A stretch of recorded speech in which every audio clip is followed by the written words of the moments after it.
I gotta make another one here. Remember, repeat the process. It's gonna have to be at least that long. So I'm gonna go a little longer, right? And I ended up needing what I thought I needed too, because I decided to change the design a little, right? So if I mimic that, it should work out just as well. I'm gonna make it much wider than what I need, but not that wide.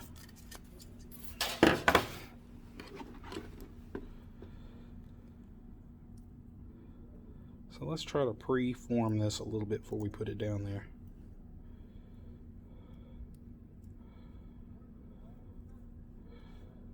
See if that doesn't help us out some.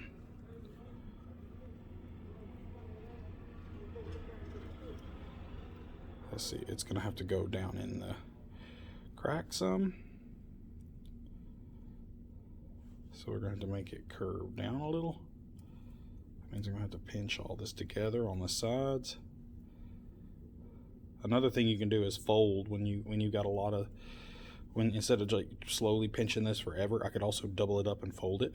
See? Folds pretty good. Alright. I'm gonna do the same thing over here. Alright. Just be careful when you're mashing this stuff. The edges can be very sharp. And then I'm gonna have to curve it back out because then it swoops up right here, right? So I gotta start doing that slowly. So I gotta compress this ridge but stretch these sides. All right, let's see how close we are. Not very close, as my kids used to say. Okay, we're not too far off. We're gonna have to do some trimming though. And I think I over curved it, so I knew what I was wanting, but I knew too much. Story of my life. I'll have to sprawl this out a little. There we go. I made it a little too sharp, a little too soon. So something like this would work really well. So I just want to trim these edges a little. And then that should work quite well. Did it work a little better now that I've done it one time before? I think so. I think so. You might disagree. So what I'm going to do is I'm going to quickly glue around this. Stuff some glue down in the crack here. Woohoo! We want to be careful not to get glue everywhere, but really, you know, at the end of the day, it doesn't really matter because we're going to cover this up with Mache, right? Alright, so really the glue is just to kind of hold it in place temporarily. Alright, so now we got our second little ridge here. I think it turned out much better the second time. Whatever differences there are, I will fix it with the Mache. Because at the end of the day, this is going to be a paper mache mask. Alright, so now I want to work on bigger, more pronounced ridges on this side. So I may just use our friend here who needs to go to the orthodontist and use him as a way to prop up my mask so I can work on it. I don't know. We'll see. We'll see. He may not work. He may not work. Okay. Okay, I think this is the setup I want. So I'm going to work on tinfoil now. So I want to build a little tinfoil thing here. A thing. Okay, that's the technical term. So I'll move this over. I'll put it back when I need it. So what I'm going to once again start with more than I think I need. And there's a couple ways to do the tinfoil. You could do the tinfoil just like you do the armature wire, but it's not as strong that way. So I could start building a little ridge out of it, you know, and do everything that I do with the thing. But it's just, so if you want to use this at home, it's a cheap alternative that your parents might already have. You just sneak off to the kitchen, and then you get what you need. Okay. All right. So, but I'm going to do something a little different. I'm going to kind of compress this into a shape. That's why I got so much of it. I may have gotten too much. So let's just tear some of it off in case I need to use it later. So this is going to, I don't necessarily need it to be solid, but when I compact it like this, it does get much, much stronger. So it's about the right size. I think I am going to go ahead and knead this back to add to it. I don't want to compress it down too much more. If I do, I'll have to build it back up with the Mache.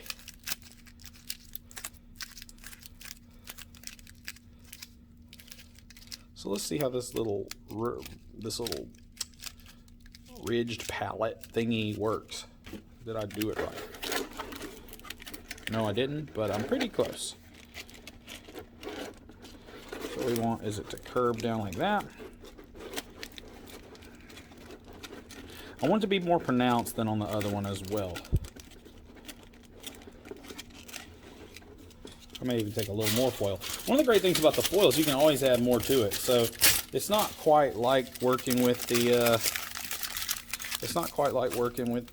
diamond mesh. You can't just add more to the diamond mesh. There are ways, but it's not this easy or enjoyable. So make sure I got that very pronounced ridge. Now let's look at what we got here. I may sprawl this out a little. I want it to get more sprawled out toward the back, less sprawled out toward the front. So let's see if we can't achieve that. I want it to kind of grow. That might be a little too much, so I'll have to trim some off the back. Take my 10 snips that I used earlier.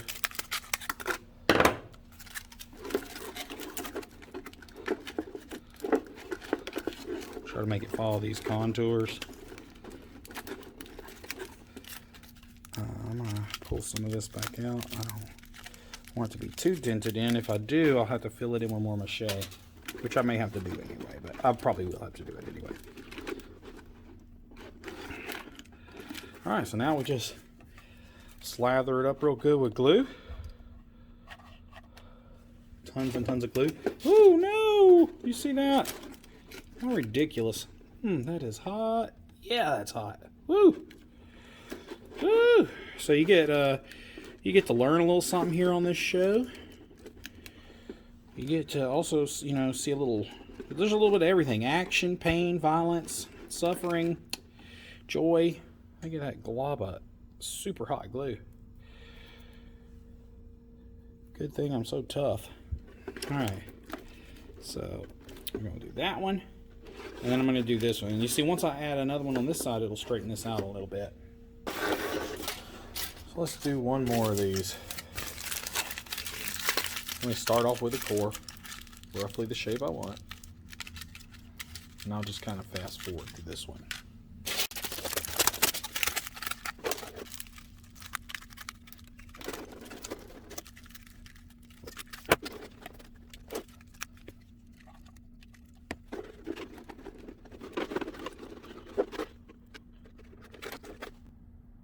All right, looking pretty good. So you see we got these little spaces under here. That's going to help our illusion of depth when we're done. Now I've got these little pieces here, and I'm going to sculpt just a plethora of teeth coming out of here on both of these little ridges. So this thing's going to have a really incredible mouth.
Alright, so we made a bunch of teeth. We'll see how far this goes. I'm estimating that I'm going to need about 100 teeth. Right now we got around 60 or so. Alright, now it's time to look at my gigantic pile of teeth.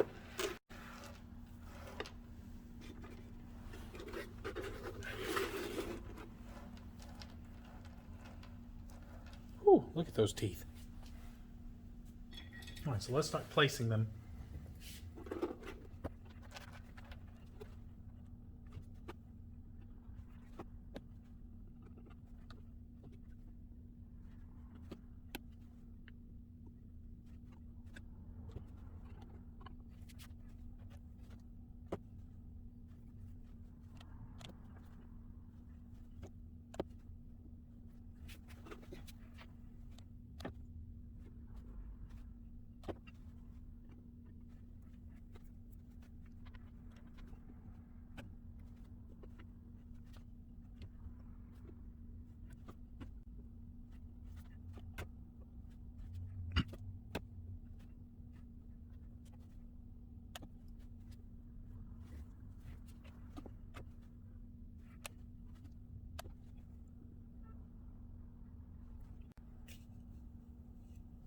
Alright, so that is a mock-up of how I kind of want the teeth to play out on this. So now maybe you can start to get a little idea of what this is looking like in my head. And, you know, I wanted to see how it fit together as well. See how many teeth I've got left. So, if I split this in half, that's about the number of teeth I have left. I'm going to definitely have to make more. So what I'm going to do is I'm going to actually paint the rest of the inside of this mouth before I have to paint around too many teeth. Now that I know what it looks like and I've mocked it up and I kind of now have an idea, I'm going to go ahead and paint the rest of the inside of the mouth so that I don't have to paint around each and every tooth on every one of these sides, because like I said, there's going to have to be around 100 teeth by my best estimates. But now you get to kind of see what I was thinking with this thing. I may want to push that tooth back in a little more. I like that it was poking out, but you know, it may be poking out a little too much now. There we go. I may do something like that, but I'm gonna have to re-glue it though.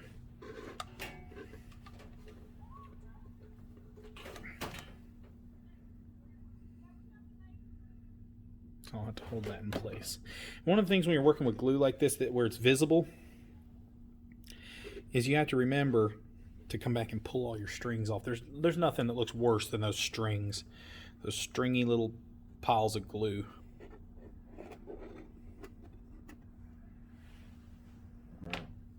So we'll pick up on this.